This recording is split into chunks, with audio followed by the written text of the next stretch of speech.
Un sorcier devient évangéliste. Témoignage du frère Ménianou. Bienvenue. Pour connaître qui est vraiment Megnanou bienvenue, il n'est pas superflu de faire une incursion dans mon environnement géographique, culturel et cultuel. Je suis originaire de Dekamé de son vrai nom, au sud du Bénin, sur le littoral, à 55 km de Cotonou. Le Bénin, la République du Bénin était, jusqu'au 26 octobre 1972, connue sous le nom de République du Dahomey. Son histoire remonte à Guézo, roi du Dahomey, 1818 à 1858, qui signa un traité en 1851 avec la France. Malgré ce traité, la France, après deux expéditions en 1890 et 1892 à 94 avec le général Dodds, occupe Dahomey et fait prisonnier le roi Béhanzin. Celui-ci est déporté en Algérie où il meurt en 1906. Le Dahomey devient colonie le 10/3/1893, entre dans l'AOF en 1899 pour ne devenir indépendante qu'en 1960. Ce pays, situé en Afrique occidentale, a une frontière de 190 km avec le Niger, 270 km avec le Burkina Faso, 750 km avec le Nigeria, 620 km avec le Togo. Elle borde l'océan Atlantique sur 120 km de long. C'est dans ce pays que se trouve Ouidah. Ouidah, siège mondial du vaudou, Vaudoun de son vrai nom, c'est là qu'en février 1993 fut célébrée pendant 7 jours la fête internationale du vaudou. C'est de cette région, précisément de cette ville, que le vaudou fut répandu en Amérique et partout dans le monde. Dekamé se situe dans la sous-préfecture de Ouidah. Dekamé, village de la sous-préfecture de Ouidah, siège mondial du vaudou. Dekamé est considéré comme le siège de la sorcellerie parmi les villages de la circonscription de Ouidah dont il est distant de 22 km. Le village est situé au bord d'une grande lagune de 15 km de large et 80 km de long. Deux est aussi entouré d'une grande forêt divisée en deux parties, dont la deuxième est réservée à l'agriculture, tandis que la première partie est réservée aux pratiques de la sorcellerie aux heures tardives. C'est le lieu de rendez-vous de tous les sorciers du village et même de région. On y trouve de grands arbres, irocos, baobabs, fromagers, sur lesquels les sorciers installent tous leurs armements diaboliques. Quand ces arbres tombent à la faveur d'un vent violent ou d'une pluie, on retrouve dans leurs troncs creux, des ustensiles de cuisine, des crânes humains. Mais les sorciers plantent aussi des arbres dans le village qu'ils utilisent leur faim. On y retrouve les mêmes objets après la coupe. En effet, ces arbres sont habités par les sorciers. Les morts sont enterrés dans les caves, les maisons ou dans les cours. Jusqu'à aujourd'hui, le village n'a pas de cimetière. Dans les cours, les houx sont disposés sur les tombes. Les gens dorment sur des tombeaux sans que cela les dérange outre mesure. Cette situation fait que les habitants du village sont constamment possédés, habités par l'esprit mort. Le village de Dekamé est divisé en 3 quartiers. Le premier quartier adore un fétiche fondé sur 2 albinos, une femme et un homme, enterrés vivants dans un grand trou par les chefs du dit fétiche. Ce fétiche assure la protection de ce quartier. 2 est considéré comme le soutien des cadres. Tout cadre qui parvient à trouver du travail par le biais de ce fétiche doit le remercier avec un mouton, de l'huile rouge, une bouteille de gin, 2 litres de koutoukou, liqueur locale alcoolisée à plus de 80 degrés, et au moins 50 000 F. À ce fétiche réclame par an le sacrifice d'un enfant, un être humain. Le deuxième quartier adore un autre fétiche fondé sur les 41 têtes d'hommes placées dans un grand trou. Il a pour nom Zangbeto 1, il participe à la promotion des cadres qu'il adore. Mais ceux qui y ont recours finissent mal. Le troisième quartier est lié à un fétiche bâti sur une femme en grossesse égorgée dans un grand trou. Ces adeptes se mettent en transe. Le jour de la cérémonie, ils se livrent à des actes terribles. C'est une occasion où le sang est répandu en abondance. Certains peuvent faire des entailles sur le corps avec un couteau. Ils peuvent se cogner la tête contre le mur, etc. Ce fétiche est censé aider les villageois et les cadres qui se confient à lui. Dekamé possède un autre fétiche dangereux qu'on appelle Evioso ou tonnerre. Il a pour rôle la destruction des voleurs. Lorsqu'un objet est volé et que les chefs du dit fétiche sont sollicités, ils implorent le tonnerre qui conduira au dévoilement du voleur. Le fétiche agit au cours d'une grande pluie pour foudroyer le coupable. Après l'enterrement du voleur, le corps est déterré quel que soit son état de décomposition. Le chef du fétiche entaille le corps avec un couteau, prend la tête qu'il garde dans la maison du fétiche.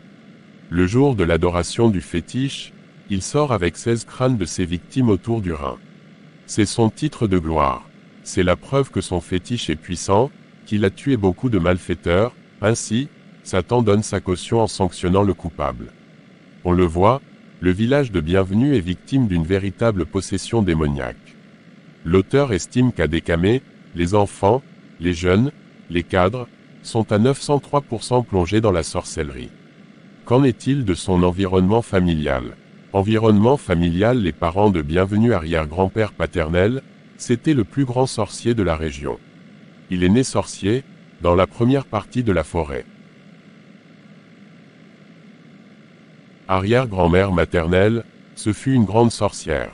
Elle tuait, et le jour de l'enterrement, elle venait compatir à la douleur de la famille éplorée. Elle est morte sorcière après avoir légué l'héritage à notre grand-mère. Grand-mère maternelle, sorcière elle aussi, adepte du fétiche du tonnerre et Viosso. Elle se livrait aux mêmes pratiques de sorcellerie que son mari. Elle est morte sorcière. Il convient de noter que tous ces sorciers allaient à l'église. Mère, elle vit encore. Puisse Dieu la sauver. Naissance et initiation. Lorsque ma mère était enceinte de moi, elle fut confrontée à une situation difficile. Après les 9 mois habituels, elle ne m'accouchait toujours pas. C'est ainsi qu'elle est allée consulter un marabout. La réponse fut terrible, je devais être accouchée après 14 mois de grossesse, conformément à la volonté de mon arrière-grand-père qui était déjà mort. C'est ce qui se passa. Après les 14 mois, ma mère m'accoucha vers 1h du matin, sur la tombe de ce dernier. À mon accouchement, j'avais 2 dents dans la bouche. Naître sur une tombe, permet, selon nos croyances, d'avoir la puissance du défunt. Aussi, d'après mes parents, devais-je hériter de ce grand-père en matière de puissance. À l'âge de 5 ans, je ne marchais pas encore. C'est à 6 ans que j'ai commencé à marcher. Je fus alors inscrit au CP1, cours préparatoire, première année. Une nuit, mon père m'amena dans la forêt, entailla sa peau et la mienne, recueillit notre sang dans un même verre et nous bûmes les 2 sangs mélangés. C'était le pacte du sang. Quand il devait consulter un client, il attendait que je revienne de l'école avant de commencer le travail. Il a toujours tenu à ce que j'assiste à toutes les séances. C'est ainsi qu'il m'a initié aux différentes pratiques de la sorcellerie. Élève et sorcier à l'école primaire, quand le maître préparait son devoir, je me transformais en mouche vers 1h ou 2h du matin pour aller voir les épreuves de la composition de passage. J'ai fait cela jusqu'au CM2. Ainsi, je réussissais facilement à l'école sans avoir besoin d'étudier. C'est de cette façon que j'ai réussi mon entrée en 6e. Au collège, j'envoûtais les professeurs en provoquant des maux de tête et des maux de ventre, lorsque j'obtenais des mauvaises notes, entende, par mauvaise note 12/20e. Astérisque. Une fois, le professeur a dû aller voir un marabout pour savoir la cause de son mal. Après consultation, celui-ci lui a dit qu'il a fait du mal à un de ses élèves. Il a fait cette révélation parce que, comme vous le savez, marabout, féticheur, sorciers et autres communiquent par télépathie. Par la suite, les démons ont inspiré le professeur pour qu'il sache de qui il était question. Il est donc venu me voir pour me demander pardon, et j'ai exigé qu'il rectifie ma note en me donnant 19/20e. Vers 1h du matin, j'ai invoqué les esprits par des paroles incantatoires pour qu'ils obtiennent la guérison. J'envoûtais aussi mes camarades de classe, ceux qui étaient les plus brillants, soit par des maux de tête chroniques, soit par des maux de ventre pour qu'ils ne fassent pas les devoirs. Cela se passe dans les établissements scolaires, à l'université, à l'insu des enseignants, de plusieurs étudiants et élèves. C'est une des causes des échecs scolaires. En ce temps-là, le Bénin était secoué par des remous politiques qui retentissaient sur l'école. Les élèves n'avançaient pas régulièrement aussi, décidai-je de rejoindre mon père qui était déjà installé en Côte d'Ivoire. Environnement familial, les parents de Bienvenue, arrière-grand-père paternel, c'était le plus grand sorcier de la région. Il est né sorcier, dans la première partie de la forêt. C'est lui qui a importé le fétiche de la famille, le loi vaudou, d'une autre région du Bénin. Il injectait des maladies aux gens. Il pouvait se transformer en guêpe pour aller détruire un village entier en cas de litige entre 2 villages, en inoculant un poison mortel par ses piqûres. Il est demeuré sorcier jusqu'à sa mort. Grand-père paternel, a succédé à son père dans les mêmes pratiques de sorcellerie. Dans l'armée, il se transformait en mouche sur le champ de bataille. Cela lui a valu d'être gradé. Mais par la suite, il fut empoisonné par une de ses épouses. Il est mort sorcier. Père, Ménianou Chanon, Chanon est un nom de fétiche, a fait 7 ans de couve, sur l'initiative de son père, pour être initié à la sorcellerie en vue de devenir le chef des sorciers.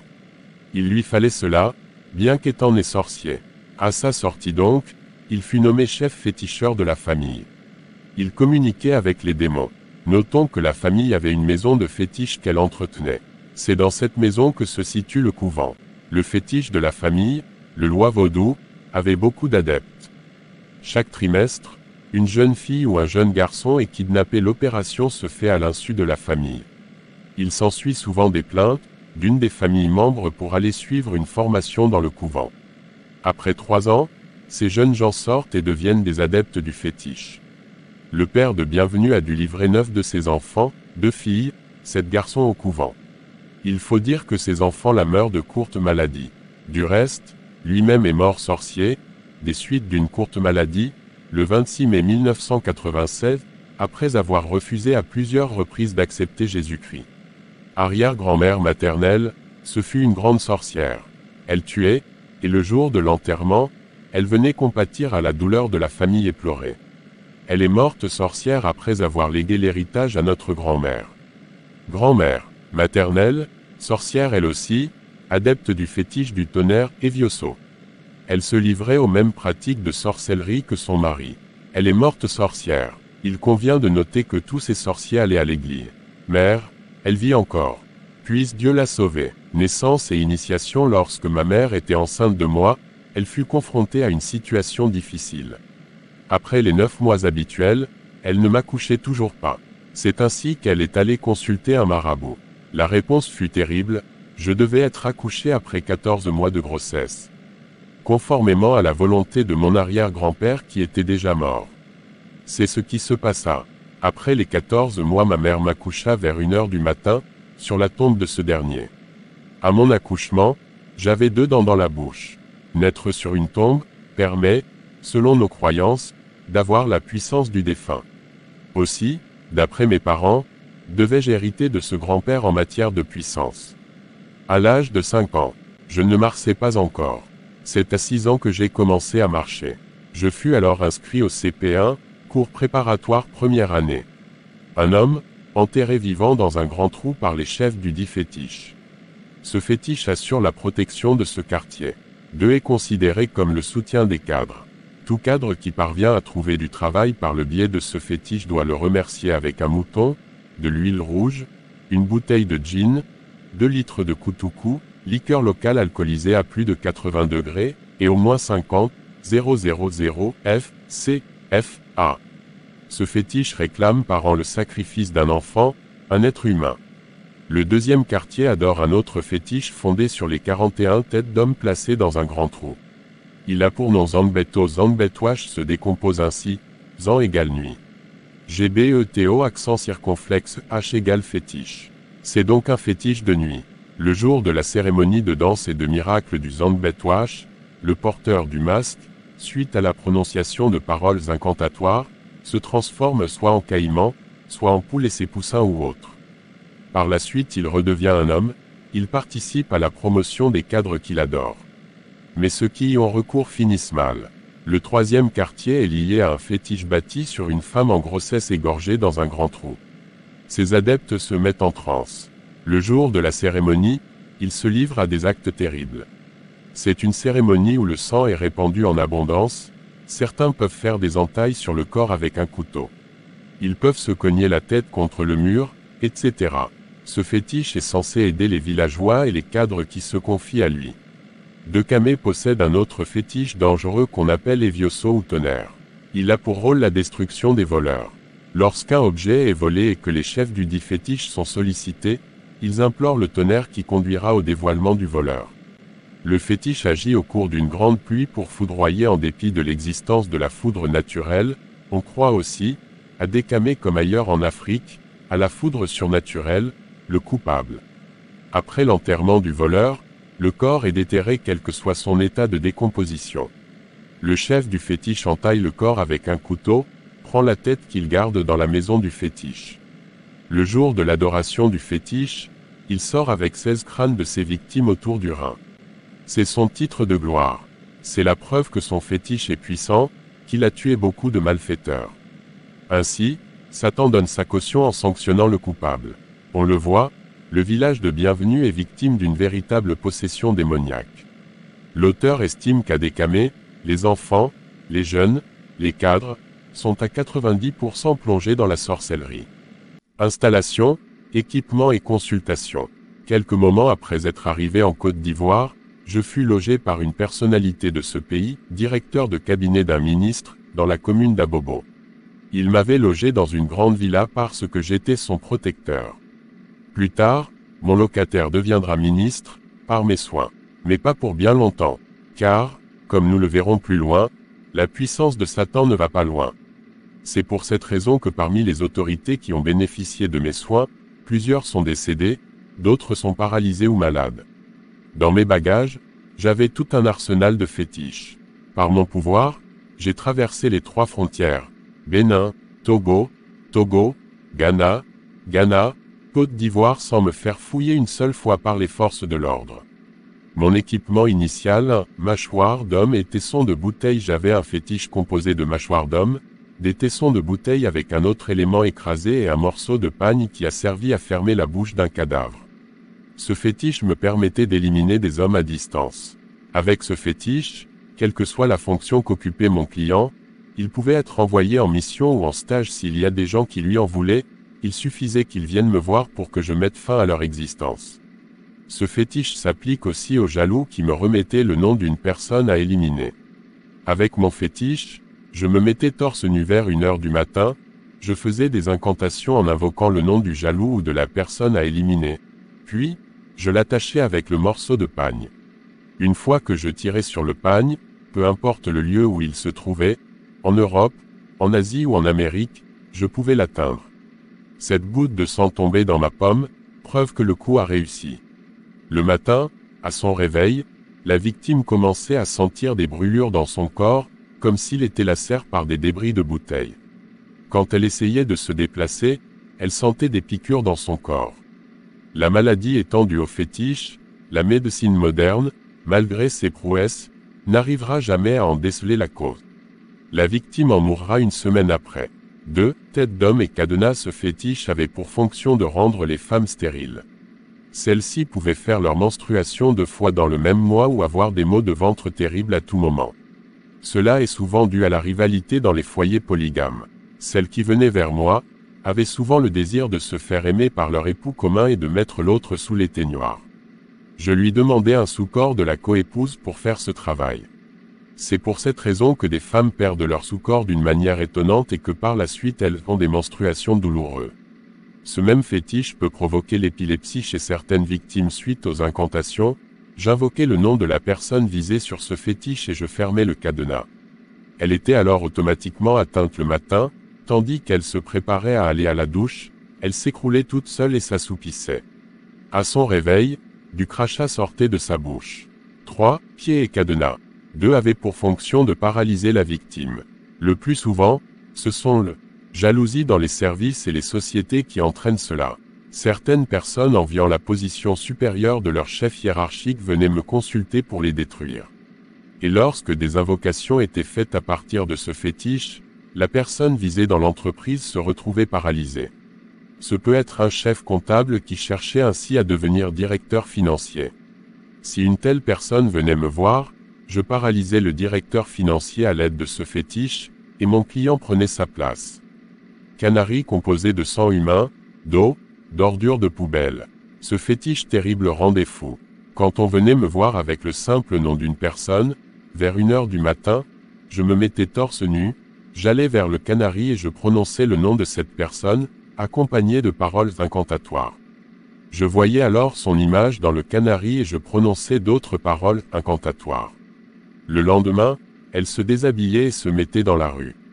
Il pouvait lui arriver de fouiller dans les poubelles et de manger ses propres excréments. C'est ce que je disais sur son nom qui l'amenait à agir ainsi. 5. Cœur d'homme. Le fétiche, cœur d'homme, avait pour propriété de rendre aveugle. Il se compose d'un cœur d'homme. Mon cœur d'homme, je l'avais trouvé au Nigeria. Mais même à Treichville est une des 10 communes d'Abidjan, dans les années 77 à 78, Dans les baraques qui étaient situées à l'emplacement actuel de la Sotra, société de transport abidjanais, il y avait un trafic d'organes humains. Satan utilise les organes humains pour faire des fétiches puissants. Ce cœur d'homme, je le mettais au feu, accompagné de petits piments qui piquent fort et de paroles incantatoires jusqu'à ce qu'il se carbonise. J'en faisais une poudre. Lorsqu'un client m'envoyait la photo d'une personne indésirable, je grattais les yeux de cette personne avec une aiguille et j'y mettais la poudre. À son réveil, elle devenait aveugle. On voit des gens qui ont les yeux ouverts mais qui ne voient pas. La sorcellerie est souvent pour quelque chose. J'ai eu à détruire beaucoup de gens. On venait me louer depuis l'intérieur du pays pour aller faire du mal. 6. Boîte d'allumettes avec cadenas fétiche, accompagnée de paroles incantatoires, servait à brûler les plantations surtout de café et de cacao. Poussé par la jalousie, on venait me consulter pour faire du mal aux autres. Quand un jaloux venait me voir avec tout ce qu'il faut, j'allais dans le champ de son adversaire, je creusais un trou dans lequel je mettais une bûchette d'allumettes. Avec le cadenas, j'empêchais le propriétaire, par des procédés mystiques, de venir au champ, et vers midi, le champ prenait feu. J'ai été à l'origine de plusieurs feux de brousse. J'ai aidé pas mal de planteurs dans ce domaine. Cette fétiche composée de 10 doigts emballés dans du percale rouge, ce fétiche avait la propriété d'entraîner la mort dans les villages. Il m'a permis de répondre aux sollicitations de plusieurs personnes dans la région Attier, sud de la Côte d'Ivoire. Certains commerçants et vendeurs de boissons venaient solliciter mes services dans ce sens, car ils avaient constaté que leur commerce prospérait pendant les funérailles. Notre contrat stipulait que j'empoche la moitié des bénéfices qu'ils réalisaient lors des funérailles. Dans un village de Côte d'Ivoire, il a fallu que les habitants aillent consulter un autre féticheur, pour leur révéler l'existence d'un fétiche enterré dans leur village, et qu'ils le fassent déterrer pour que s'arrête l'hécatombe. Ce fétiche, je l'ai enterré dans plusieurs autres villages à l'ouest, à l'est, etc. Les gens venaient me louer de partout. 8. Fétiche composé de canaries contenant du sang humain, de boissons fortes et de cigarettes. Ce fétiche a détruit la vie de plusieurs jeunes et hauts cadres. Lorsque le nom d'une jeune fille était invoqué sur ce fétiche, accompagné de paroles incantatoires, elle devenait frigide et pouvait se livrer à plus de 10 hommes sans être satisfaite. Avec ce même fétiche, j'amenais les jeunes à s'adonner à l'alcool et à la drogue. Quant aux hauts cadres visés, ils pouvaient gagner 800 000 francs, 1 million de francs, mais dès qu'ils touchaient leur argent, ils le dilapidaient entièrement. Ce fétiche les empêchait de réaliser leurs projets, les poussant à se livrer à l'alcool. Malgré leur salaire, ils devenaient médiocres, incapables de construire la moindre maison au village. C'est comme ça que je détruisais la vie des hauts cadres. Je le faisais bien sûr à la demande de mes clients. 9. Fétiche combiné de téléphone 2 servait à détruire la vie des gens, des foyers. Une fois que j'obtenais le numéro de téléphone de la personne à laquelle je devais nuire, je l'appelais avec mon combiné non raccordé mais couvert de sang humain. Dès qu'elle décrochait, je prononçais des paroles incantatoires, par la suite, elle faisait une forte fièvre et mort s'ensuivait. Quel que soit le lieu où elle se trouvait. Consultation avant la consultation, j'avais une boisson dans une bouteille contenant un fétiche, langue d'homme emballée dans du percale rouge cousu avec des corisses. Cela avait la forme d'un coup de poing. Ces éléments sont introduits dans la bouteille par le bas à partir de paroles incantatoires. La bouteille s'est ouverte suite à certaines paroles que j'ai prononcées, puis elle s'est refermée suite à d'autres paroles. Lorsque je donnais cette boisson aux clients, ils étaient envoûtés. Ils pouvaient croire désormais n'importe quoi de moi et exécuter tout ce que je leur ordonnais. Tous les clients qui me consultaient étaient liés à moi pour de bon, en raison de cet envoûtement. J'avais autorité sur leur vie. Il en est ainsi de tous les marabouts occultistes que j'ai connus. Les frais de consultation étaient fixés à 660 FCFA plus 1 litre de Koutoukou. À l'instar de plusieurs sorciers, j'utilisais comme boisson, le gin royal et le rhum mangoustan. Les consultations se faisaient avec 4 corisses auxquelles le client parlait avant de les déposer par terre. Les démons m'inspiraient ensuite les préoccupations du client. Toutefois, au cours de la consultation, ce que je disais n'était pas toujours vrai, mais l'esprit du client était contrôlé par la boisson prise en début de séance, il était envoûté. Aussi, était-il à ma merci. Il pouvait même s'endetter pour satisfaire à mes exigences. Interdits alimentaires, ce que je faisais subir à certains de mes clients était parfois terrible. À certains, je prescrivais de ne pas manger du mouton, du poulet, du manioc, pour ne citer que cela. À d'autres, il était interdit de respirer en soulevant le canari qui contenait leur fétiche. S'ils respirent, leur disais-je, le fétiche n'a plus de valeur. En conséquence, ils devaient acquérir un autre canari, et cela faisait l'affaire du féticheur. Vous vous imaginez des hauts cadres, des directeurs de sociétés qui sont manipulés par le féticheur à tel point qu'il leur dit de ne pas respirer en faisant tel ou tel médicament ou alors de meurtre le canari sur leur tête et de faire cette fois le tour de leur chambre avant de se laver avec. Quelle torture! Des directeurs, des hauts cadres avec des canaris sur la tête. Figurez-vous que beaucoup sont en train de vivre ces choses en ce moment et vous comprendrez à quel point ils ont besoin de Jésus-Christ pour être délivrés. Vous les voyez dans de grosses Mercedes, mais une fois chez les féticheurs, ils deviennent des moins que rien. On les déshabille sans autre forme de procès. Voilà ce que c'est que de ne pas avoir Jésus-Christ dans sa vie. L'homme sans Jésus-Christ est vraiment un esclave. Au contraire, la parole de Dieu nous dit de manger de tout ce qui est sur le marché. Avec Jésus, pas de contrainte. Ce qu'il nous défend de faire, c'est de vivre dans l'adultère, dans l'impudicité, c'est-à-dire d'entretenir des relations intimes avec telle ou telle personne alors qu'on n'est pas marié. En somme, ce qu'il nous défend de faire, c'est de pécher. La sorcellerie embrasse tous les domaines de la vie, soit pour nuire, soit pour restaurer, pour envoûter ou pour désenvoûter.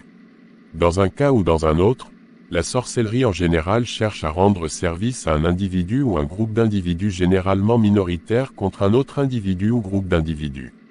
Pour voir clair dans ce vaste champ d'activité de Ménianou, nous le subdiviserons en 3 domaines qui parfois se chevauchent: santé, envoûtement, promotion sociale. Chapitre 3, le ministre de Satan et la santé. Blocage de grossesse. J'avais un fétiche composé de reins d'une femme, d'un cadenas et d'un autre élément. Avec ce fétiche, je bloquais la grossesse dans le ventre des femmes jusqu'à 15 mois par les incantations que je faisais. La femme ainsi visée ne pouvait pas accoucher. Il suffisait pour cela que sa rivale vienne me voir avec un de ses sous-corps et un bout de son pagne pour que je bloque sa grossesse. Si on l'opère, on se rend compte que l'enfant est mort dans son ventre, pire, elle ne s'en sort pas. Telle est l'œuvre des sorciers. Avortement. Les avortements, il faut le dire, ne sont pas l'apanage des seuls médecins et autres sages-femmes. Les sorciers féticheurs le font aussi. En ce qui me concerne, l'avortement pour une grossesse d'1 mois était un jeu d'enfant. On n'avait qu'à m'apporter une bouteille de gin, 20 000 F plus un poulet que je confiais au fétiche. Je remettais au client un médicament composé du vin de marque Valpierre, préalablement réchauffé avec la poudre d'un certain arbre. Je donnais tous ces éléments sous forme de breuvage à la femme enceinte, elle le buvait. Le lendemain, elle faisait de la fièvre et au bout d'1 heure à 3 heures de temps, l'avortement était fait. Ses menstruations reprenaient sur le champ. Les avortements de grossesse d'1 à 2 mois étaient aussi simples que cela. À partir de 3 à 6 mois, c'était plus compliqué, le fœtus ayant pris déjà la forme d'un enfant dans le ventre de sa mère.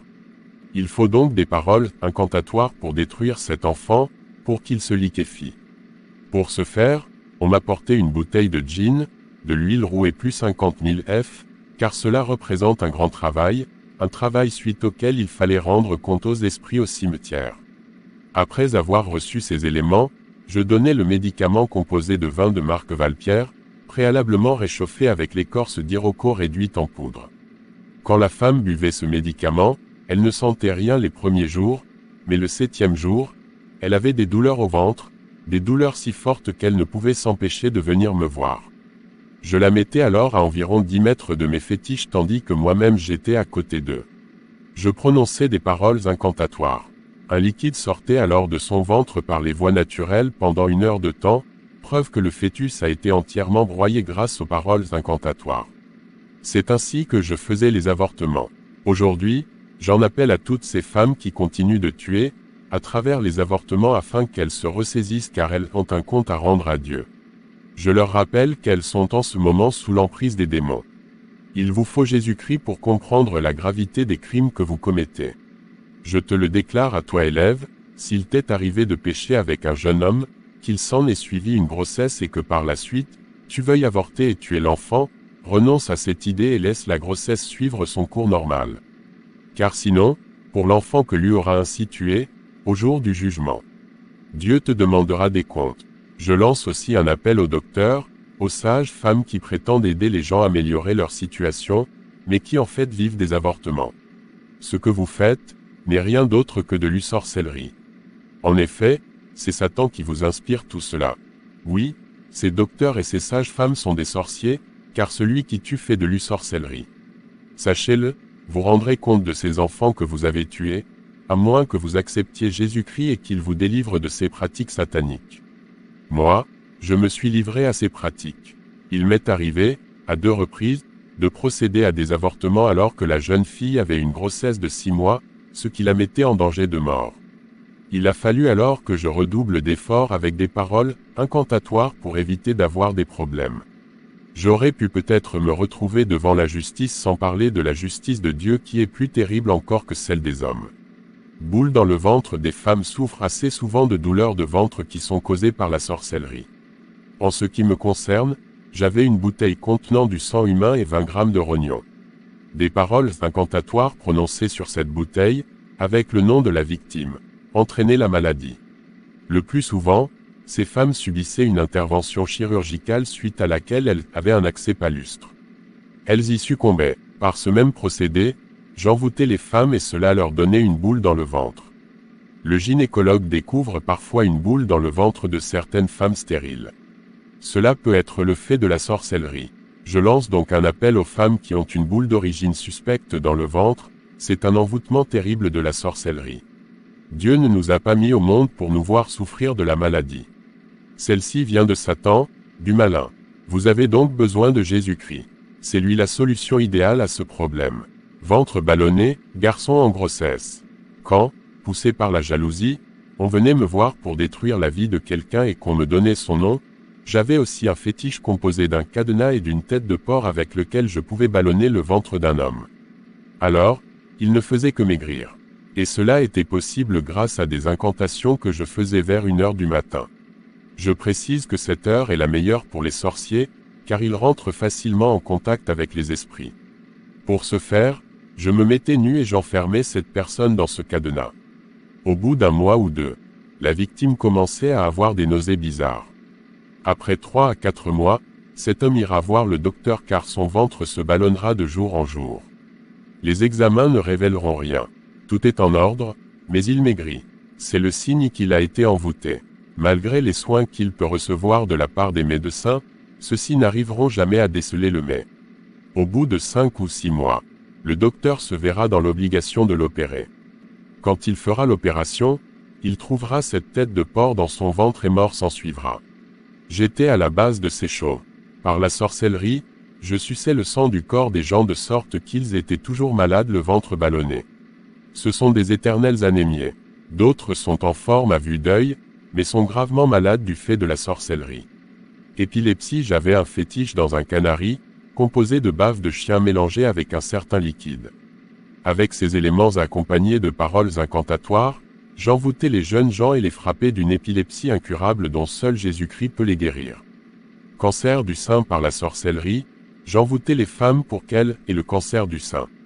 Cela avait pour conséquence l'ablation d'un sein ou même des 2 seins, ce qui ne fait que retarder l'échéance.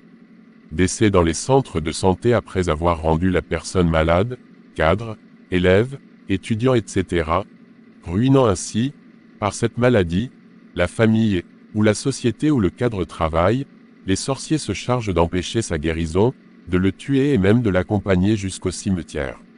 Les sorciers empêchent le sérum placé sur le malade de pénétrer dans son corps. Quand le docteur ou l'infirmier place le sérum, ils viennent le bloquer pour que le médicament ne pénètre pas dans le corps du malade. Certes, les gouttes descendent dans le tuyau, mais le malade ne reçoit rien dans le corps. En fait, les sorciers sucent ces gouttes du corps du malade. Les docteurs ont beau lui mettre sérum sur sérum, rien ne pénètre en lui ou plutôt cela est sans effet. J'ai pratiqué ces choses, je me transformais en mouche pour me retrouver dans les salles d'hospitalisation. Quand le docteur ou l'infirmier s'évertuait à soigner le malade pour sa guérison, je le troublais pour l'empêcher de bien diagnostiquer le mal. Il se demandait pourquoi le sérum n'a aucun effet. Il ne pouvait pas s'imaginer que les gouttes de sérum ne pénètrent pas dans le corps du malade. Les sorciers peuvent rendre un individu malade de telle sorte que s'il va voir un guérisseur féticheur, il lui fasse croire qu'il l'a guéri. En fait, ce dernier va le ruiner, car quelques mois ou quelques années plus tard, la même maladie refera surface, doublée d'une autre maladie encore. Si les docteurs se débattent pour trouver de médicaments et guérissent le mal, les sorciers engendreront encore une autre maladie. Ainsi, ils créent des soucis aux docteurs en leur cachant la maladie et font dépenser la société ou la famille avant d'en finir avec leurs victimes. Quand, à la suite de leur sale besogne, le malade succombe, les sorciers exigent de faire la levée du corps les jeudis ou vendredis et l'enterrement les samedis. Cela leur permet de rendre compte à Satan chaque vendredi nuit à partir de 1h jusqu'à 3h du matin dans les forêts sacrées ou dans les cimetières ou encore au bord de la mer. C'est pour cela que le plus souvent, les enterrements se font les samedis. Guérison des femmes stériles et ses conséquences dans mes consultations, il y a des couples qui venaient me voir, pour cause de stérilité. Bien souvent, la stérilité est due à la sorcellerie. Les sorciers attachent le ventre des femmes ou rendent l'homme impuissant. Ils vous rendent ainsi incapable d'avoir des enfants. Moi, je guérissais ce mal non sans conséquence, car le premier enfant que mes clients faisaient était voué aux démons. Lorsqu'ils venaient me voir, je leur énumérais des éléments que moi-même je me chargeais de leur fournir pour leur taire le travail contre paiement bien sûr, plus une somme de 50 000 F. Après 1 à 2 mois, la femme tombait enceinte. Mais avant qu'elle ne tombe en grossesse, je devais aller les laver, elle et son mari, au bord d'un cours d'eau tel que la Tanoé ou la Bia à Aboisseau, ou encore le Enzi Vertia Salé. J'ai séjourné à Aboisseau, j'y ai ainsi lavé plusieurs couples. Même après avoir quitté cette localité, les gens venaient louer mes services. J'allais donc les laver pour qu'ils puissent avoir un enfant. En fait, le lieu de purification dépendait de ce que le fétiche disait suite à la consultation. Aussi, m'arrivait-il d'aller laver certaines personnes dans la forêt de leur village. Ainsi, ils assuraient mon déplacement dans leur village. Généralement, on sacrifiait un mouton dont le sang, mélangé à des feuilles, servait à laver le couple. Je leur donnais aussi des médicaments qu'ils devaient aller boire, elle et son mari, quand la femme est lavée seule. Après 1 à 2 mois, la femme concevait et accouchait normalement. Cet enfant est alors voué aux démons. De deux choses l'une, ou bien sa vie sera régulièrement influencée par les démons. Il mènera une vie de malédiction. Il tombera souvent malade, ce qui amènera les parents à dépenser de fortes sommes d'argent, devenant ainsi un réel problème pour ses parents. Ou alors, il sera en bonne santé, il ira à l'école, mais sa vie sera une vie de malédiction. Mais si les parents acceptent Jésus-Christ, il les débarrassera de tout problème et les sauvera. C'est cette mission qu'il a confiée aux églises, celle de chasser les démons. Le démon qui provoque la stérilité est un démon coriace qu'il faut chasser au nom de Jésus-Christ. Les guérisseurs, féticheurs, sorciers et autres professeurs, certains sorciers se donnent ce titre ronflant, prétendent pouvoir guérir la stérilité. Ils la guérissent effectivement. Mais l'enfant issu de cette guérison n'a pas une vie heureuse, la vie de cet enfant est menacée et émaillée de nombreux problèmes dus aux sorciers. Mais un enfant que Dieu donne n'est jamais sujet à autant de problèmes, car la bénédiction de Dieu n'est jamais accompagnée de chagrin mais de joie, de bonheur et de paix dans le foyer et tout autour du foyer. C'est donc ainsi que j'aidais les gens à avoir des enfants à problème, car je les amenais à signer un pacte avec Satan en lui sacrifiant leur vie pour avoir un enfant. Aujourd'hui, je vous exhorte à ne pas aller chez les féticheurs guérisseurs pour avoir un enfant. En Jésus-Christ, il y a tout. Car, une fois on lui ouvre son cœur, on a tout. Certes, on accepte pas Jésus-Christ pour un gain quelconque, non, mais il a dit dans sa parole de rechercher d'abord le royaume et la justice de Dieu et le reste sera donné de surcroît. Aussi, est-il vrai que quand on accepte sa parole et on la met en pratique, on est inondé de bénédictions. Il faut dire aussi que je guérissais des maladies telles que l'épilepsie, les règles douloureuses, la folie, le rhumatisme et la paralysie. Signalons là encore, que la guérison n'est pas totale, car le paralytique sent encore des douleurs au niveau des jambes. Les guérisons qu'opère Satan sont le plus souvent incomplètes.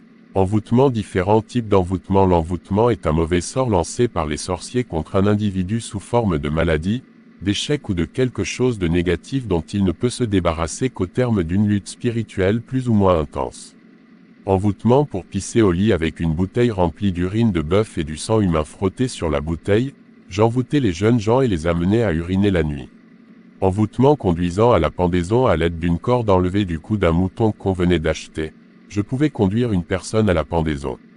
Quand on venait me voir pour détruire la vie d'une personne, il suffisait de prendre un de mes canaris et d'y invoquer le nom de la victime. Dès que son image apparaissait, j'y plongeais la corde pour lui serrer le cou. Quelque temps après, la victime pouvait se pendre. Envoûtement conduisant à la noyade, j'avais un canari rempli d'eau de mer et de rivière, mélangé avec du sang humain. Ce mélange a l'effet d'une bombe. Quand j'invoquais le nom de la victime, l'envoûtement se mettait en marche. Cela donnait à la personne visée l'envie d'aller à la plage ou de se baigner dans un fleuve. Dès qu'elle cédait à cette envie, son arrêt de mort était signé. Elle se noyait. On la retrouvait quelques jours plus tard. Même dans sa propre piscine à la maison, elle peut se noyer, ses enfants aussi. Tout cela est l'œuvre des sorciers.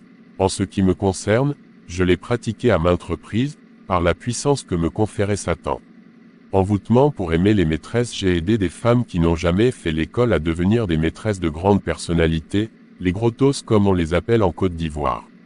Elles possédaient ces hommes qui abandonnaient même leur foyer en détresse. J'étais donc à la base de ces choses. Mais comment cela se passait-il? Je demandais à la femme de me communiquer le nom du monsieur, de m'apporter un certain nombre d'éléments de son corps à elle, avec en plus des impuretés comme le coton bien trempé du sang de ses règles, un peu d'eau qui a servi à laver un cadavre et un autre élément encore. Tous ces éléments réunis, je les mettais dans un canari que je portais à ébullition, accompagné de paroles incantatoires en citant le nom du monsieur jusqu'à ce que cela se carbonise. Puis, je demandais à mes disciples, 2 jeunes bourros originaires de Zuenoula, ville du centre-ouest de la Côte d'Ivoire, d'écraser ce résidu. La poudre recueillie dans une petite bouteille sera remise à la cliente qui devait en assaisonner le plat préféré de l'homme à conquérir. Voyez comment Satan maltraite les richards qui ne connaissent pas Dieu. Mais attention, elle ne devra pas manger de ce plat. C'est uniquement le monsieur qui devra en manger. Si elle en mange, le médicament échoue. Une fois ce plat consommé par l'homme, il est envoûté et est à la merci de ma cliente et la suit comme un mouton. C'est ainsi que l'on voit des grands types délaisser leur famille. Il y en a même qui ouvrent des comptes bancaires pour leurs maîtresses, leur achètent des voitures et même des maisons. Mais sachez que ces maîtresses finissent mal par la suite. Au début, elles sont bien, elles roulent dans les 504 ou dans de grosses Mercedes et autres voitures prisées. Mais leur fin est pitoyable. Si vous avez fait ces choses-là et que vous tenez ce livre en main, il est temps, grand temps de les abandonner et de vous donner au Seigneur. Sinon vous finirez mal non seulement sur cette terre, mais bien plus au jour du jugement. Les hommes il y a des gens qui veulent posséder des femmes, surtout des vieux qui raffolent des jeunes filles de 15 à 18 ans. Je leur demandais une bouteille d'un parfum que eux-mêmes affectionnent et un autre élément que je me garde de citer. Tout cela mélangé et mis dans une bouteille, je le lui remettais accompagné bien entendu de paroles incantatoires. Une fois que le client ainsi parfumé serrait la main à une femme qu'il désirait, qu'elle soit mariée ou pas, elle était automatiquement possédée. Dans ses rêves, ses pensées, elle ne pouvait voir que mon client. Ainsi, elle devenait son esclave et elle lui était soumise en toutes choses. Qu'il me soit permis d'ouvrir ici une parenthèse pour parler d'une affaire tout aussi rocambolesque que vraie, affaire collé-collé, cet épisode qui s'est passé à Abobo, une des 10 communes d'Abidjan, en 1983 et qui a défrayé la chronique, eh bien, j'en étais l'auteur. C'est l'histoire d'un marin cocu. Pendant ses nombreux voyages, sa femme entretenait des relations avec un commissaire de police à l'hôtel Bougainvilliers à Abobo-Avocatier, un quartier de ladite commune. L'hôtel a dû être fermé à cause de cette affaire. Le marin me fut présenté par un client. Je lui ai demandé 2 produits plus les sexes collés d'un chien et d'une chienne en pleine copulation. Comme c'était difficile pour lui de se procurer ce dernier élément, mes disciples se sont chargés de trouver cela moyennant paiement bien sûr. L'accord ainsi conclu, vers 1h du matin, nous trouvâmes 2 chiens en plein accouplement. Avec un cadenas, je les rendis immobiles et mes disciples sectionnèrent leur sexe. Arrivés chez nous, nous mîmes les 2 sexes collés dans un canari sur le feu accompagnés de paroles incantatoires. Nous y ajoutâmes un peu de gin pour que cela se carbonise. Par la suite, nous écrasâmes cela pour obtenir une poudre. Ensuite, nous appelâmes le marin et lui remîmes le produit. Le marin s'apprêtait à effectuer un voyage en Europe, mais il l'annula. Il devait faire consommer cela à sa femme dans un repas qu'elle devait préparer pour le couple. Toutefois, Il ne devait pas en manger lui-même. Aussi, quand sa femme eut fini de préparer et qu'ils se mirent à table, il l'envoya lui acheter de la bière. Profitant de son absence, il mit la poudre dans la sauce. Après avoir bu la bière, il prétendit qu'il était rassasié. La femme, qui ne se doutait de rien, consomma seule le repas. Cela s'est passé vers 18 heures. Cela fait, le monsieur demanda la permission à sa femme pour se rendre au village avec un ami. « Je serai de retour dans 2 jours, lui dit-il. En fait, il alla se cacher dans les parages suivant mon conseil, je lui avais dit de ne pas s'éloigner. Dès qu'il tourna le dos, le commissaire se pointa. Constatant l'absence du marin, il embarqua la femme, direction hôtel Bougainvilliers comme à leur habitude. Après leurs ébats, l'homme tente de se retirer du corps de la femme, sans succès. Suite à plusieurs essais infructueux, les 2 amoureux se mettent à crier au secours, à commencer par la femme. Le réceptionniste accourt pour voir ce qui se passe, il leur demande d'ouvrir la porte, mais ils ne le peuvent. Il va donc chercher un menuisier pour la défoncer et constate que les 2 amoureux sont en position plutôt inconfortable. Un docteur est appelé, rien n'y fait. On fait alors appel à la police. N'avait-on pas affaire à un commissaire de police? Quand les policiers arrivent sur les lieux et constatent que c'est leur patron, ils se mettent au garde à vous et retournent dardard. Le ministre de tutelle alerté vient sur les lieux, mais n'ose pas s'approcher. Enfin, on fait venir le mari de la femme à qui le ministre présente des excuses. Ensuite, il emprunte un taxi et vient me voir. Ma femme est collée, me dit-il. Je lui remets l'antidote du fétiche susceptible de les séparer. Tu n'as qu'à frotter le dos des 2 amoureux avec produit, du beurre de karité plus d'autres éléments, ils vont décoller. Le mari proteste, c'en est trop de me demander de frotter le dos de ma femme et par surcroît de son amant, en cette circonstance. Je lui réponds, prends courage, seul toi est habilité à faire ce geste. Tout tremblant, il prend congé de moi et part frotter leur dos. En un rien de temps, ils sont décollés. La femme est ensuite évacuée au CHU pour subir un lavement. Notez bien qu'un fétiche à la maison me permettait de voir en direct dans un canari, ce qui se passait à l'hôtel. Envoûtement et troubles dans les foyers. Rivalité dans le foyer. La coépouse appelée ici marâtre est souvent en guerre contre les enfants de l'autre femme qui aurait pu réussir dans leur vie. Elle passe son temps à faire le tour des charlatans et des marabouts. Le plus souvent, elle fait enfermer le cœur du père de famille dans un canari qu'elle enterre dans un cimetière pour qu'il n'y voie rien. Aussi, donne-t-il toujours raison à cette femme et ne songe qu'à la protéger.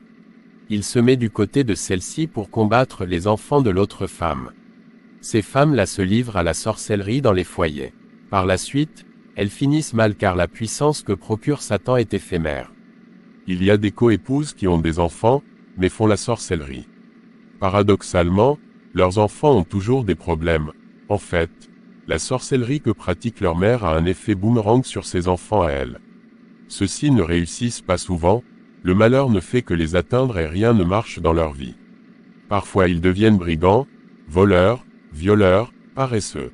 Quant aux filles, elles ont des enfants de pères différents. Le plus souvent, leurs amants ne reconnaissent pas ces grossesses de sorte que même pendant leur grossesse, ces filles deviennent une charge pour leurs parents. Ce sont les sorciers qui sont à la base de toutes ces malédictions. Les sorciers sèment la division dans les familles, particulièrement dans les familles polygames, surtout si dans la famille il y a une épouse qui ne fait pas d'enfants.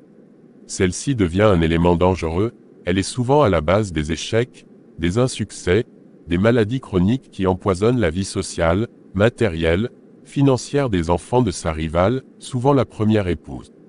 Pour ce faire, elle va voir les sorciers, les marabouts à qui elle communique le nom de tous les enfants de l'autre femme, afin de les envoûter. Ainsi envoûtés, les enfants qui travaillent ne jouissent pas vraiment de leur salaire, en ce sens qu'ils sont incapables de mener un projet à terme.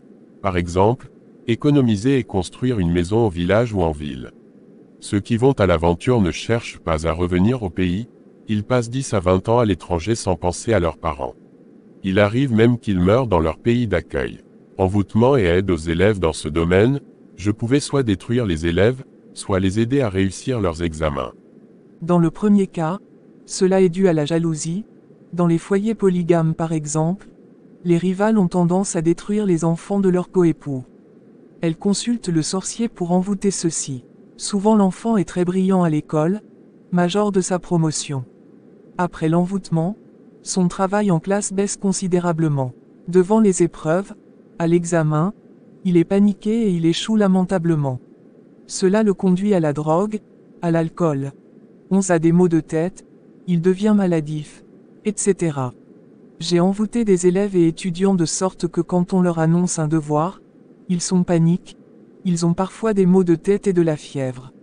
Ils n'ont d'autre ressource que de s'emparer d'une cigarette pour fumer ou alors, ils prennent des comprimés ou de la drogue, détruisant ainsi leur vie.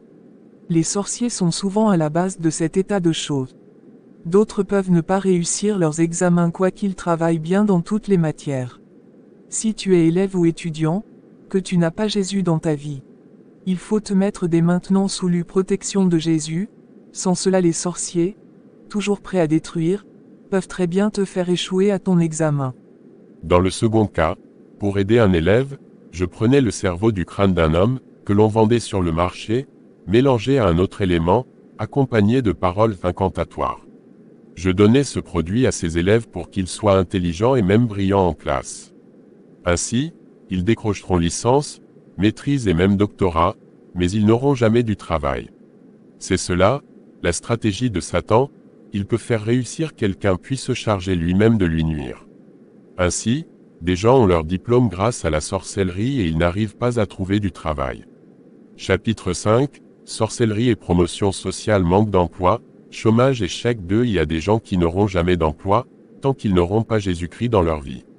Quelles que soient les hautes études qu'ils ont pu faire et les diplômes qu'ils ont pu obtenir, ils ne connaîtront jamais le bonheur. Leurs études ne serviront à rien.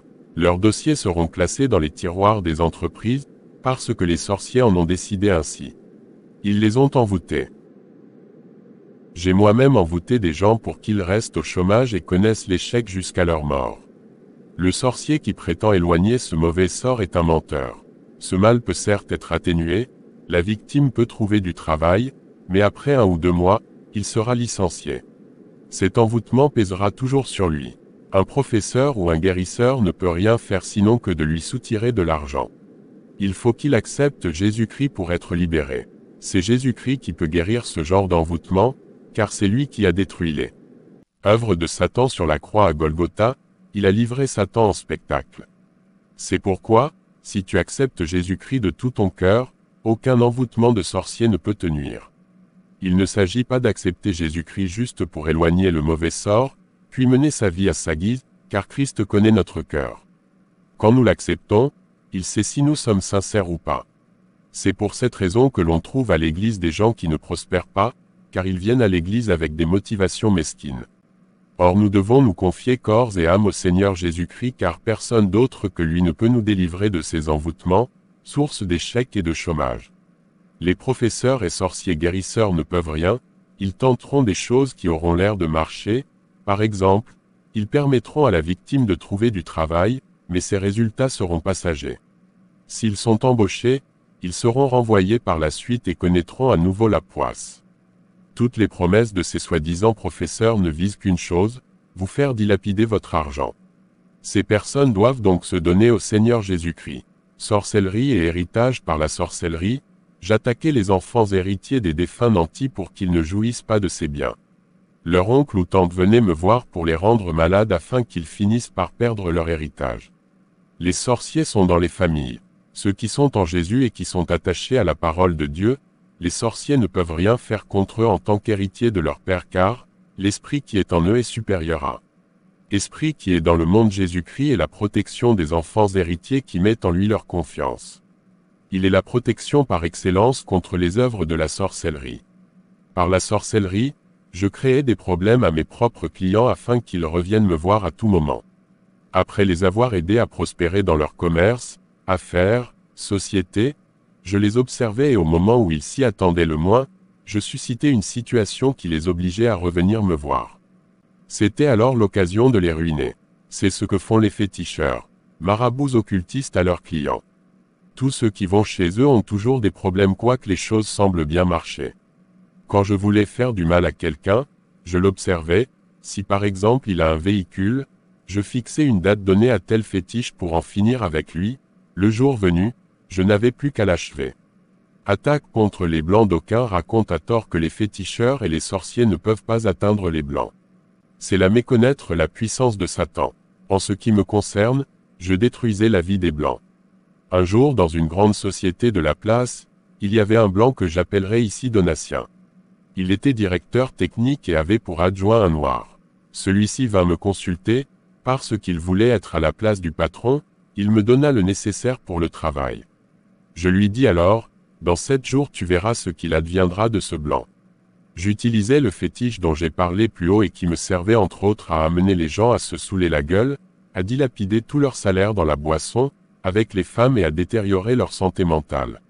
Je prononçais donc des paroles incantatoires, utilisant le nom du Blanc. Ce jour-là je devrais dire cette nuit-là car, comme d'habitude, cela se passait la nuit. Cette nuit-là donc, je me mis torse nu et je fis le travail. À l'invocation de son nom, son image apparut dans le canari. Après une semaine, il devint fou. Arrivé à son lieu de travail, il se déshabilla, débita des paroles incohérentes et tenta de se jeter sur une machine électronique. Mais les gens l'en empêchèrent, lui évitant de se taire découpé par cette machine. Il fut conduit à l'hôpital, puis rapatrié vers son pays d'origine. Après de vaines tentatives de restaurer sa santé mentale, la direction de la société fut amenée à le remplacer par son adjoint. Ainsi Donatien devint fou et l'Africain prit sa place. J'ai eu à détruire d'autres vies de Blancs par un fétiche composé de pieds humains avec un cadenas pour les paralyser et les rendre infirmes. Ne pouvant pas se déplacer, ils furent ainsi remplacés à leur poste par des Africains. Par ce même procédé, je pouvais aussi envoûter des Blancs par la drogue, la cigarette pour les amener à dilapider leur salaire. Il y a bien des Blancs qui sont esclaves de la cigarette, de la drogue, ou qui courent après les petites filles prostituées. Leur vie est à la merci des sorciers.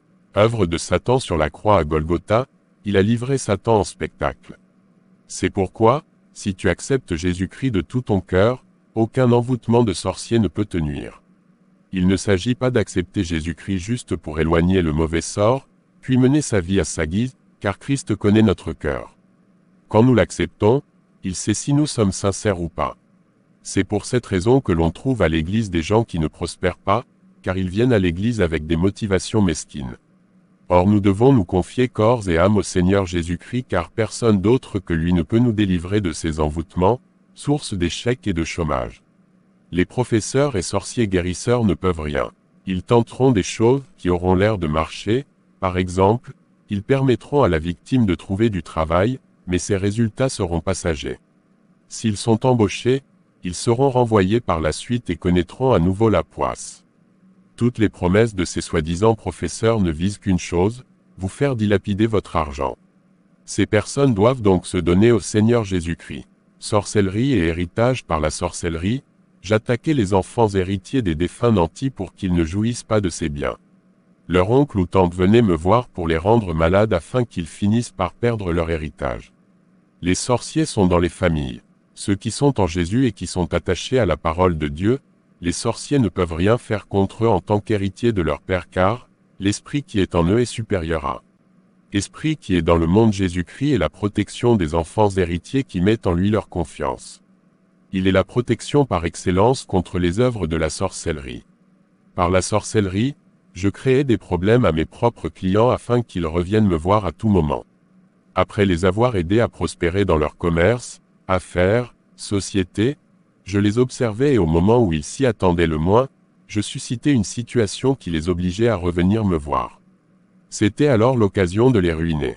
C'est ce que font les féticheurs, marabouts occultistes à leurs clients. Tous ceux qui vont chez eux ont toujours des problèmes quoique les choses semblent bien marcher. Quand je voulais faire du mal à quelqu'un, je l'observais, si par exemple il a un véhicule, je fixais une date donnée à tel fétiche pour en finir avec lui, le jour venu, je n'avais plus qu'à l'achever. Attaque contre les Blancs. D'aucuns racontent à tort que les féticheurs et les sorciers ne peuvent pas atteindre les Blancs. C'est là méconnaître la puissance de Satan. En ce qui me concerne, je détruisais la vie des Blancs. Un jour dans une grande société de la place, il y avait un Blanc que j'appellerai ici Donatien. Il était directeur technique et avait pour adjoint un Noir. Celui-ci vint me consulter, parce qu'il voulait être à la place du patron, il me donna le nécessaire pour le travail. Je lui dis alors, Dans 7 jours tu verras ce qu'il adviendra de ce blanc. J'utilisais le fétiche dont j'ai parlé plus haut et qui me servait entre autres à amener les gens à se saouler la gueule, à dilapider tout leur salaire dans la boisson, avec les femmes et à détériorer leur santé mentale. Je prononçais donc des paroles incantatoires, utilisant le nom du blanc. Ce jour-là je devrais dire cette nuit-là car, comme d'habitude, cela se passait la nuit. Cette nuit-là donc, je me mis torse nu et je fis le travail. À l'invocation de son nom, son image apparut dans le canari. Après une semaine, il devint fou. Arrivé à son lieu de travail, il se déshabilla, débita des paroles incohérentes et tenta de se jeter sur une machine électronique. Mais les gens l'en empêchèrent, lui évitant de se taire découpé par cette machine.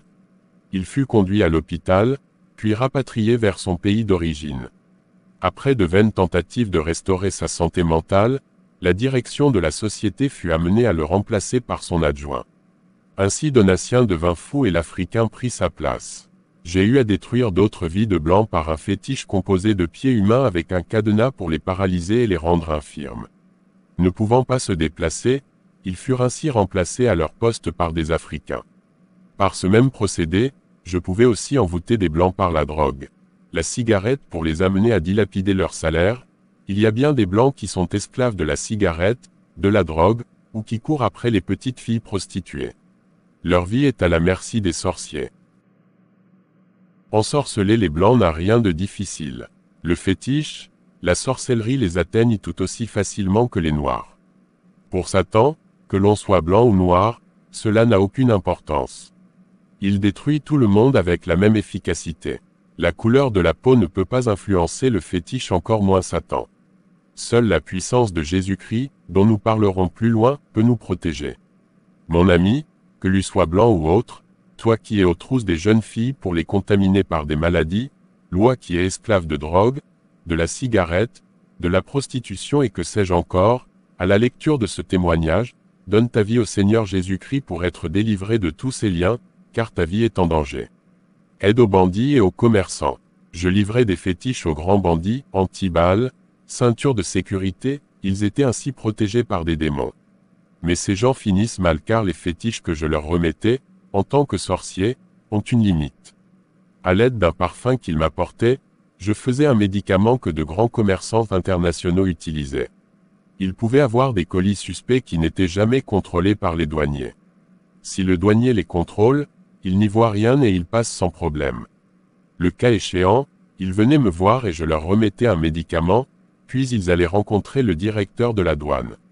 Pour un dédouanement qui devait être évalué à plus de 5 millions, celui-ci leur faisait payer 600 000 CFA grâce aux médicaments que je leur avais remis.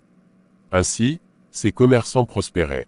Si vous êtes très observateur, vous avez dû remarquer un éventail avec 9 traits, 3 à chaque coin du triangle, accrochés dans certaines boutiques. Ce sont des produits faits à base de sang humain, de kaolin blanc et de coris. Vous constaterez que ces boutiques marchent très fort, car cela attire la clientèle. Les boutiques qui se trouvent dans les parages sont tout simplement sevrées de clients. Mais ce succès n'est pas de longue durée, car leur richesse est basée sur des sacrifices, sur des cérémonies diaboliques. Ces commerçants ne tardent pas à avoir de problèmes et à connaître la faillite. C'est là un fait que j'ai personnellement observé. Aussi, je lance un appel aux commerçants qui font des sacrifices. Si vous n'acceptez pas Jésus-Christ, sachez que vous aurez une fin tragique. Accident et prospérité des transporteurs. Quelques grands transporteurs de la Côte d'Ivoire me connaissent, à cause de l'aide que je leur ai apportée. Certains transporteurs commençaient avec 2 cars et se retrouvaient avec 50 à 60 cars. Comment cela se passait-il? Il y avait une condition à remplir. Généralement, le client devait sacrifier un de ses cars au fétiche Sakpata 5. Vous entendez souvent parler d'accidents de cars avec de nombreux morts. Eh bien, en voici la raison. Je demandais au client simplement le numéro du car à sacrifier plus 500 000 FCFA qu'il devait m'apporter après l'accident. Muni du numéro du car, je travaillais avec un fétiche composé de sang humain. Ce fétiche est avide de sang humain. À défaut de sang humain, il lui faut du sang de porc. Cela marche quand il pleut. Après le départ du car à la vitesse de 120 km/h, s'il y a une petite pluie, les pneus glissent et le car fait tonneau. L'idéal, c'est que la moitié des passagers meurent, car le sang doit couler. Une fois cela fait, le sacrifice est considéré comme réussi. Après 2 à 3 mois, les quart de ce client commence à prospérer et il devient riche. Il peut alors s'acheter plusieurs quarts. Ainsi des innocents meurent pour assurer la prospérité de ces criminels. Pour réaliser certains travaux, j'avais signé des pactes avec des sorciers au Bénin, où je me rendais régulièrement. Je ne pouvais pas toujours indiquer le jour où certaines opérations devaient se réaliser, car tout ne dépendait pas de moi, mais aussi de grands sorciers du Bénin avec qui j'avais signé des pactes. Des fois, quand je voyais que je ne pouvais pas faire le travail demandé sur place, je prenais l'avion et je me rendais au Bénin. Je voyais un grand sorcier qui me faisait le truc et je reprenais l'avion. Je faisais cela pour satisfaire mes clients, car ma réputation dépendait du succès de mes pratiques. 5. Le fétiche Sakpata est un esprit qui affectionne le sang humain. Il est à la base des catastrophes, des guerres et des accidents. Aide aux musiciens. La plupart des musiciens que vous voyez et que des gens en vie sont sous l'empire des démons. Ils ont signé des pactes avec les féticheurs, donc avec Satan. J'ai personnellement aidé des musiciens et des chanteurs venant de divers pays.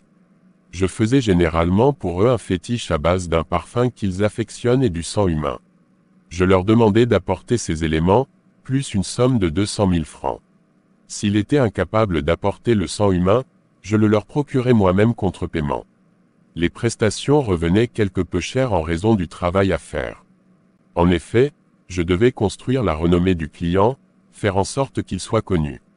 Je devais m'arranger pour qu'à la sortie de sa cassette, les gens se l'arrachent. Je mettais donc tous les éléments nécessaires dans ce flacon de parfum, plumes de perroquet rouge et autres, puis, je lui remettais ce produit dont il devait se parfumer partout où il va.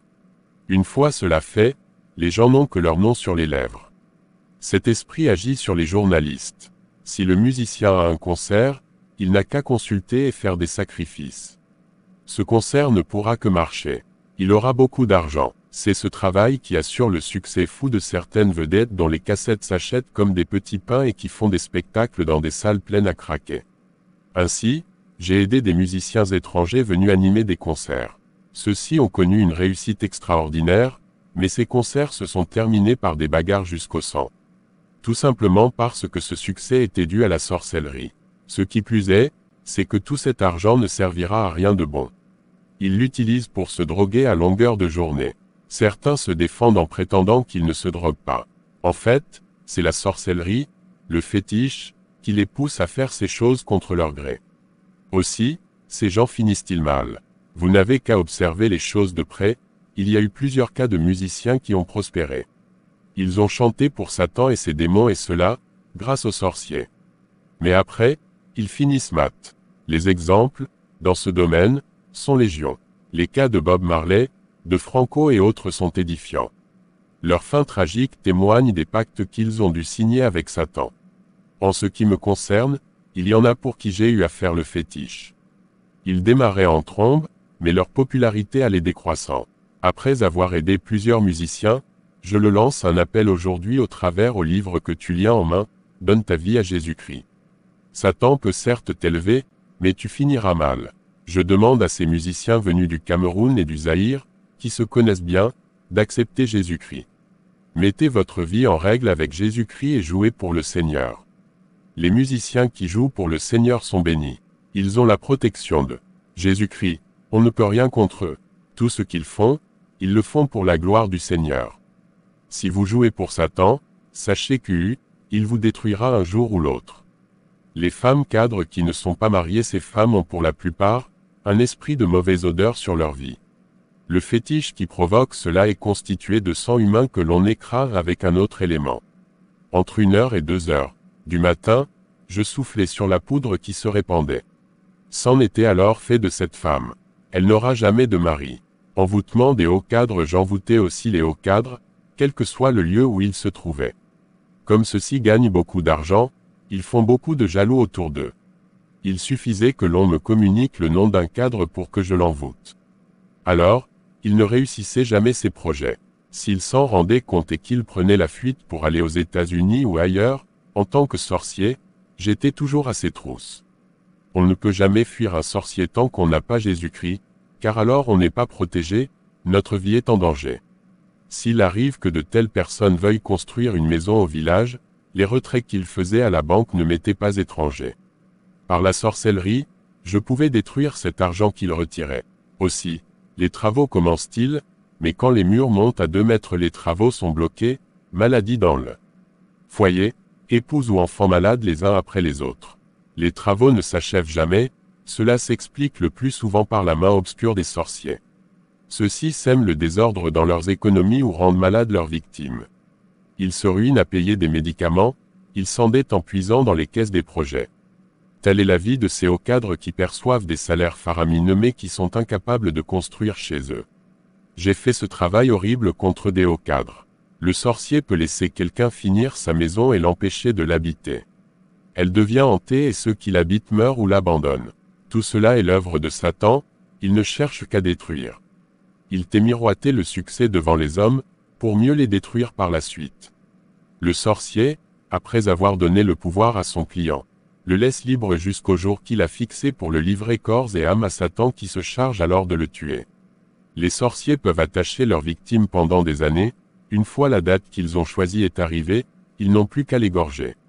Seul le Seigneur Jésus-Christ peut te secourir et te délivrer de tous ces liens de malédiction d'envoûtement de sorciers qui te poussent à dilapider ton salaire. Car sinon, malgré les dettes que tu as contractées, tu ne peux pas terminer la maison que lui tente de bâtir. Elle sera abandonnée à la pluie et aux intempéries qui détérioreront le peu qui a été construit. Tu paieras les traites à banque pour rien. Ainsi donc, mes amis, faites attention. Si vous n'avez pas Jésus-Christ dans votre vie, vous êtes en danger. Aide aux hauts cadres et nominations. Vous voyez les personnalités et les hauts cadres faire le gros dos et rouler dans les grosses Mercedes, mais quand ils arrivent devant les féticheurs, surtout à l'approche des élections, ils se font tout petits. Ils deviennent comme des gamins devant un simple féticheur. C'est là une scène très amusante. Je le dis en tant que témoin, car j'ai aidé aussi de nombreux hauts cadres. Ils venaient avec un mouton plus de 100 000 F et je faisais le fétiche. À cette occasion, ils devaient apporter 2 mètres de percale.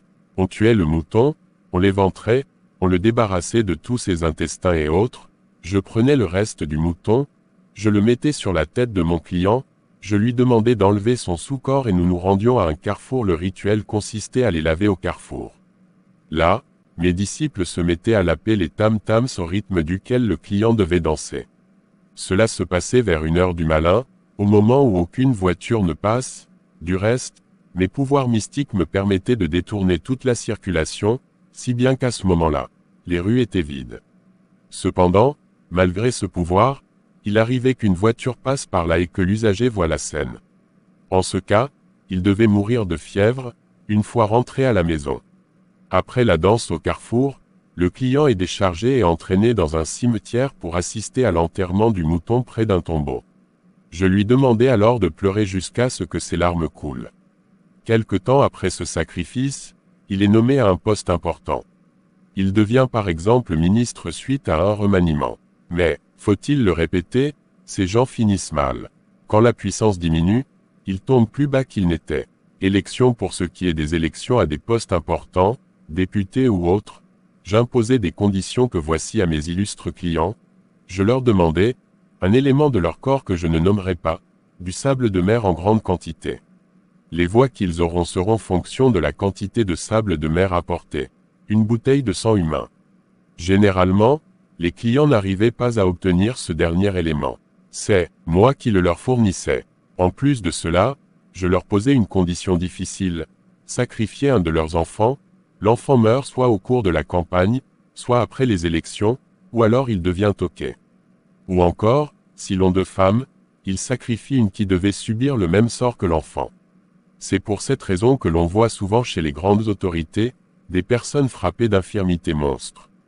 Chapitre 6, Course à la richesse et la puissance. Comment je rendais les gens riches.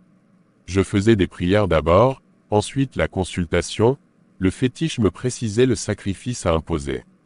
Il existe plusieurs moyens de devenir riche.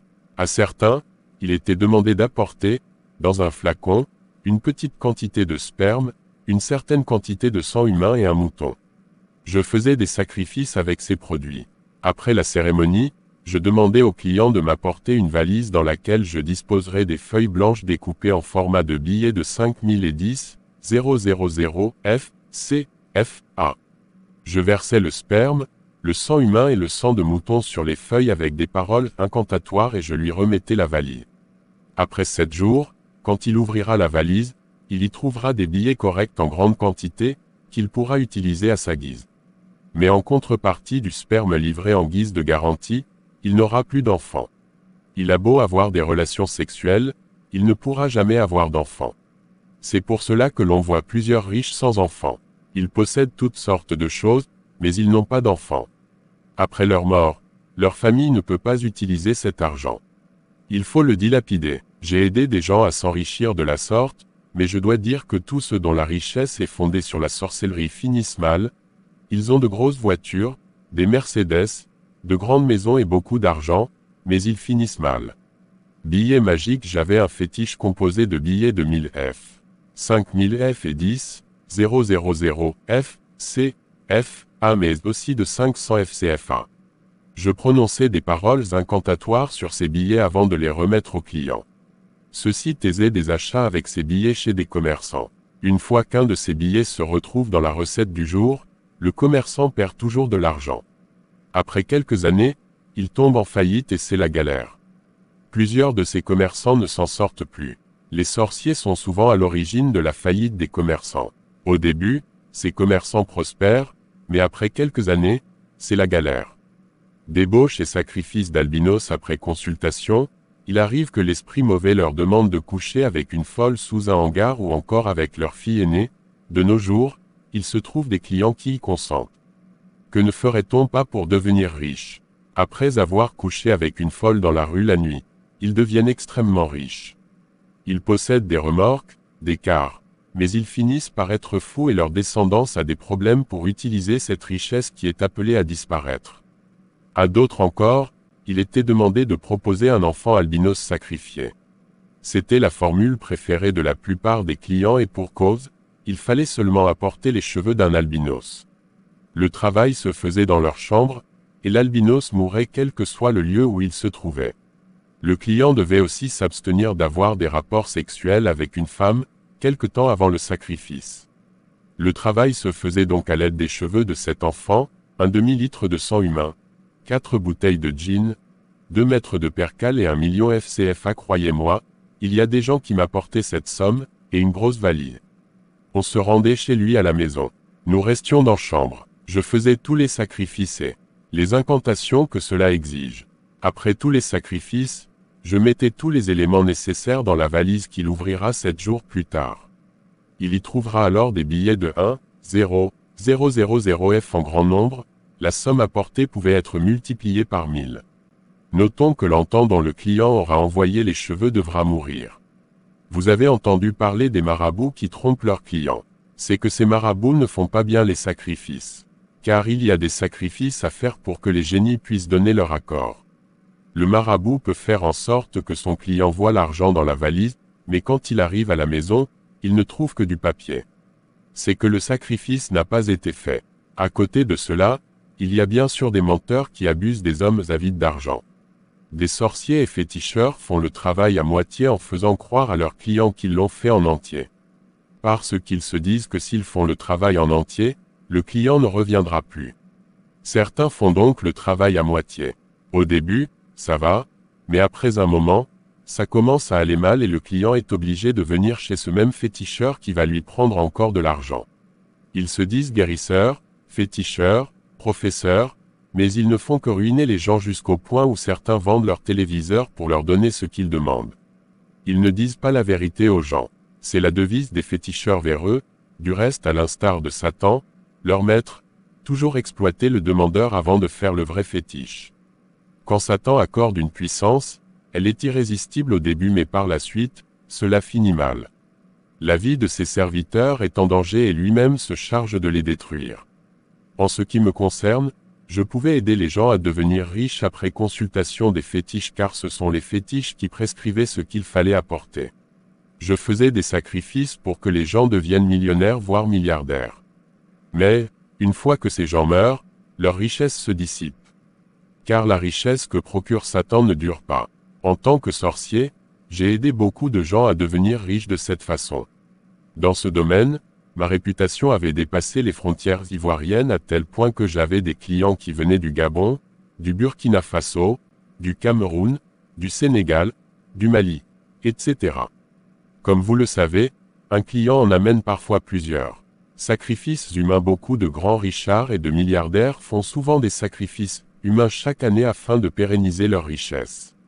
Et ce sacrifice humain se fait soit le 31 octobre, le 30 novembre ou le 31 décembre pour terminer l'année. Si vous avez constaté, c'est à partir du mois d'octobre qu'il y a enlèvement d'enfants, et ce jusqu'en décembre. Ces enfants, on ne les retrouve plus. Même des grandes personnes sont enlevées. On tire du sang de leur corps pour pouvoir s'enrichir. Une chose est sûre, tous ces ravisseurs finissent mal par la suite. Ils paient le prix de leur forfait. Les grands richards, eux, sont en général intouchables à cause de leur relation dans les hautes sphères de l'État qui leur vaut d'être protégés. Ma propre course à la richesse. Trafic d'enfants. Pour avoir de l'argent, je suis entré dans un groupe de trafic d'enfants. Nous volions les enfants pour aller les vendre aux Aladji, des formations de El Hadj. Souvent on les vendait à 5 millions. Quant à eux, ils travailleront sur ces enfants pour devenir milliardaires. Jusqu'à présent, le groupe des Aladji continue d'opérer. Car quand je vais au Bénin, je les vois à leur poste. Je ne manque pas de m'approcher d'eux pour leur dire la vérité concernant cette vie qu'ils mènent. Je crois que le Seigneur va opérer le miracle un jour. Fabrication de faux billets. J'étais aussi dans la fabrication des faux billets de banque. J'avais 2 associés. Une fois, un grand sorcier du Bénin nous a demandé d'apporter la bosse d'un bossu mort et enterré. Nous sommes donc allés voir le gardien du cimetière municipal. En ce temps-là, dans les années 86 à 87, le gouvernement béninois ne payait pas les fonctionnaires. Nous n'avons donc eu aucun mal à séduire le gardien pour l'amener à nous montrer tombeau d'un bossu enterré depuis environ 6 mois. Nous avons défoncé le cercueil et nous avons enlevé le corps du bossu. Ensuite, nous avons enlevé sa bosse. C'était pourri mais nous l'avons enlevé et nous avons remis le corps dans le cercueil. Avec la bosse ainsi extraite, nous sommes allés voir le grand sorcier. Il l'a prise, nous a fait entrer dans une chambre. Quant à lui, il est entré dans une autre petite chambre. Après 1 heure, il nous a appelé. Et nous avons vu des centaines de milliers de billets de banque qu'il nous a demandé de compter. J'étais le premier à compter. Cela faisait plus de 50 milliards. Mais il y avait un défaut sur les billets, car nous avions fait un trou sur la bosse et cela a fait échouer l'affaire. Nous étions obligés de brûler tous les billets, plus de 50 milliards. Vente de drogue. Je profitais du maraboutage, pour vendre de la drogue. Celle-ci était dans un trou cimenté et un fétiche était déposé dessus. Plusieurs marabouts, sorciers et autres, sont des vendeurs de drogue. Pour ma part, je vendais du chanvre indien et de la cocaïne. Satan me poussait à faire ces choses peu recommandables et bien d'autres encore, pour accroître mes richesses. Comment je conférais la puissance à mes clients? J'avais aussi un fétiche que j'avais acquis au Bénin. Ce fétiche était fondé sur 2 albinos, une femme et un garçon, passés pour aller vendre du bois dans le village voisin au moment précis où les sorciers tapaient leur tam-tam. On s'est saisi d'eux et on les a jetés dans un gros trou qu'on a refermé. Avec ce fétiche que j'ai pu acquérir, quelle que soit la puissance d'un individu, je pouvais toujours accroître cette puissance. D'autre part, si un sorcier ou un féticheur était contre moi, il va beau faire. Il ne pouvait rien contre moi. Ma propre course à la puissance. Je pratiquais le jeûne, car en tant que sorcier, si on me confiait un travail très délicat, je devais jeûner pour pouvoir faire ce travail. Je ne mangeais pas pendant 7 jours, je ne buvais que du jus de coco et avec des paroles incantatoires, j'obtenais des résultats positifs pour détruire la vie de quelqu'un dont l'âme est puissante. Il faut jeûner pour avoir gain de cause.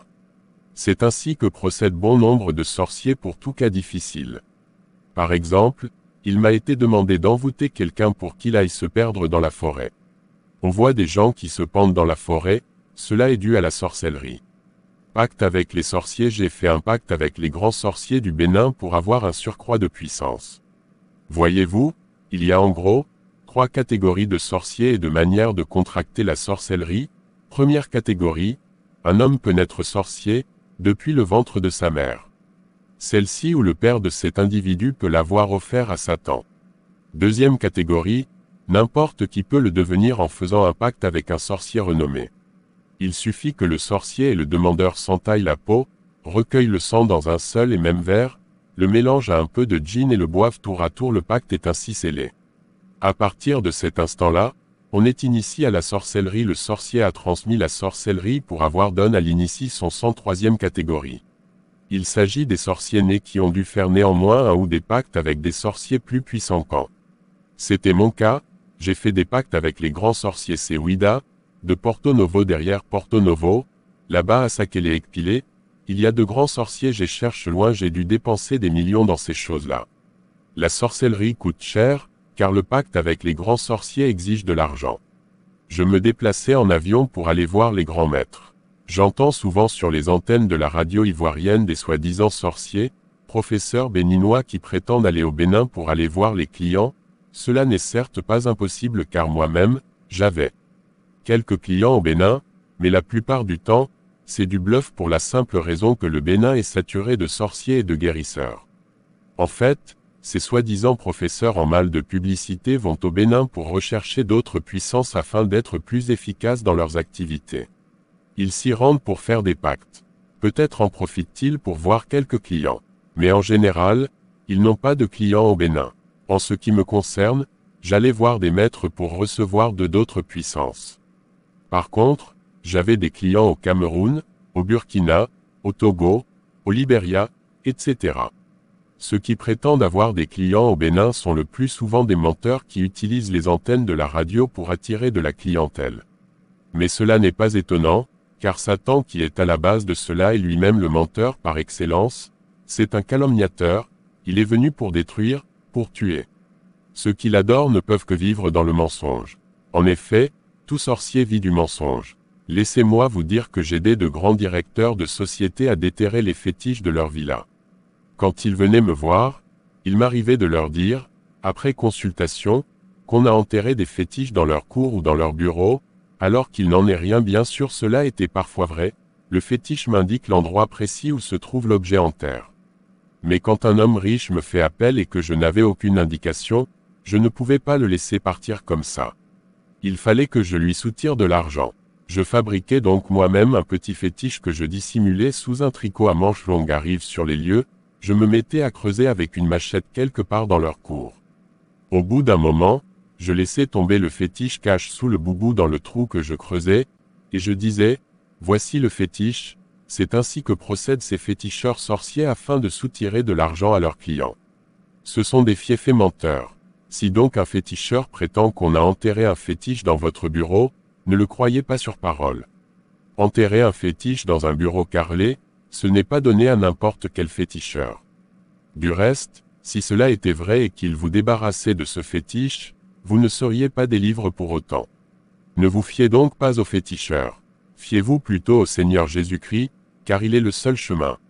Mariage avec Mami Wata. Dans le cadre de l'accroissement de ma richesse et de ma puissance, j'ai dû contracter un mariage avec Mami Wata. Le mariage proprement dit Mami Wata, la sirène des mers, est un démon puissant qui agit à partir des côtes occidentales.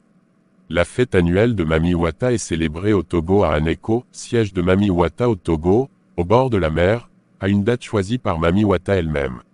Généralement cela se passe au mois d'août ou septembre. Cette fête réunit des milliers d'adeptes, hommes et femmes ayant célébré le mariage avec cet esprit et reçu un appui ou un soutien de sa part pour leur prospérité. Le mariage avec Mami Wata est une scène hautement mystique. Ce mariage, célèbre au bord de la mer vers 1h du matin, car Mami Wata a son esprit dans la mer, est l'occasion d'une grande cérémonie réunissant de grandes femmes dont vous entendez parler, les Nanabens, venues du Togo, des dames du Bénin, du Ghana qui elles aussi ont fait ce mariage avec Mami Wata.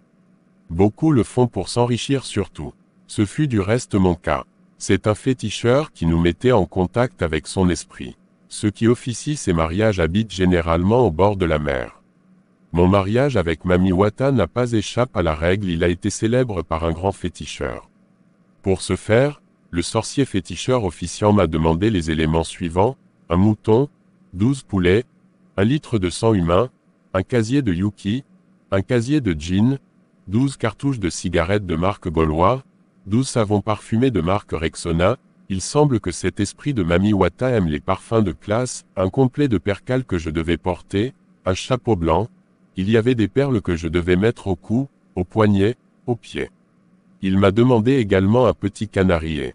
C'est tout pour cette vidéo, veuillez liker et partager autour de vous, abonnez-vous à notre chaîne et activez la cloche de notification pour ne manquer aucune de nos vidéos.